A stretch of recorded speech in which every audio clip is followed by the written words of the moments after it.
Someone in your life is draining you, and the scariest part is, you probably still do not know exactly who it is, or why it keeps happening, or why you always end up feeling like the problem. Today that ends, because by the time this video is over, you will be able to identify every single type of toxic person in your life, and you will know exactly what to do about each one. Most people spend years inside toxic dynamics without ever understanding what is actually happening. They just know something feels wrong. Something feels off, but they cannot explain it. Today that changes. I am going to walk you through every major type of toxic person, what they look like, what they do, and exactly how to handle each one. Stay with me, because the last type I am going to show you is the most dangerous one, and it is the one most people never see coming. Most people think toxic people are easy to spot, loud, aggressive, obviously cruel. But the truth is, the most damaging toxic people in your life probably seemed completely normal at first, maybe even kind. Toxicity rarely shows itself in the beginning. It reveals itself slowly,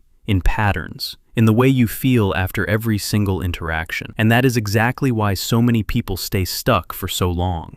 They are waiting for obvious. But toxic people are rarely obvious. They are subtle, and subtlety is far more dangerous. Type 1, the emotional vampire. This person drains your energy every single time without exception. Every conversation is about their problems. Every interaction requires your emotional labor. They call when they need something. They disappear when you do. They never learned to manage their own emotions, so they made you responsible for managing them instead. How to handle this type? Become less immediately available. Respond slower. Engage shorter. You do not need to make an announcement. Simply let the relationship find its natural level. But the next type is more calculated than this one, and far more difficult to spot. Type 2, the Master Manipulator. This person never says anything obviously wrong. Everything they do has a layer of deniability. They twist conversations. They make you doubt your own memory. They make you feel crazy for noticing. Their most powerful weapon is not cruelty, it is confusion, because a confused person cannot defend themselves. How to handle this type? Start trusting your feelings over their explanations. If something feels wrong consistently, that feeling is information. You do not need their confirmation to trust your own experience. The next type uses something far more unexpected as a weapon. They use kindness. Type 3, the passive-aggressive. This person never says what they actually mean. Fine means not fine. Silence means anger. A joke means something that genuinely hurt them. And when you try to address it, they deny everything. They learned early that expressing anger directly was not safe, so they found indirect channels for it. How to handle this type? Name what you observe without accusation. Simply say, "You seem quiet today. Is something bothering you?" This removes their deniability without creating conflict. It forces directness without confrontation. Now stay with me for the last 3, because these cause the deepest damage. Not because they are the most aggressive, but because they are the hardest to see clearly. Type 4, the victim who never changes. This person is always suffering, always wronged, always the victim of circumstances, other people, bad luck. And the moment you try to pull back,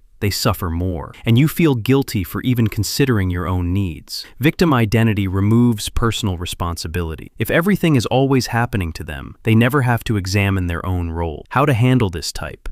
Compassion without rescue. You can care about someone's pain without making it your job to fix it. Sympathy, yes. Enabling, no. The next type is the one that hurts the most, because they come disguised as your biggest supporter. Type 5, the Covert Narcissist. Unlike the obvious narcissist who is loud and arrogant, this one is quiet, even appears humble. They never openly brag. Instead, they seek admiration through sympathy, through being the misunderstood one, the one who tries so hard but is never appreciated. Their specific behaviors are subtle, a concern disguised as a put-down, never genuinely celebrating your wins, competing with your pain, making your suffering about them. How to handle this type? Stop feeding the dynamic with emotional reactions. Covert narcissists are powered by your response, positive or negative, calm, neutral, consistent. These 3 words are your protection. And now we get to the last one, the type I told you about at the beginning, the most dangerous one, because this type does not look toxic at all. Type 6, the good person who is wrong for you. This person is not cruel, not manipulative, not even intentionally harmful. They are genuinely a good person. But something about the dynamic slowly drains you. Maybe they need more than you can give. Maybe your values quietly conflict. Maybe being around them keeps you small, not through cruelty, but simply through incompatibility. And this is the most dangerous type because there is no villain. There is no obvious reason to leave. There is only a quiet feeling that something important is being lost. And guilt, enormous guilt. for even considering that a good person could be wrong for you. How to handle this type? Honesty. Not always leaving, but honest conversation, honest boundaries, honest acknowledgement that a relationship can be loving and still not be healthy for both people. Not every toxic dynamic has a toxic person at its center. Sometimes two genuinely good people can slowly bring out the worst in each other, and recognizing that takes more courage than recognizing any villain. Here is what I want you to understand about every single type we covered today. Toxic behavior is almost always rooted in pain. That does not make it acceptable. That does not mean you should stay. But understanding the root changes how you respond.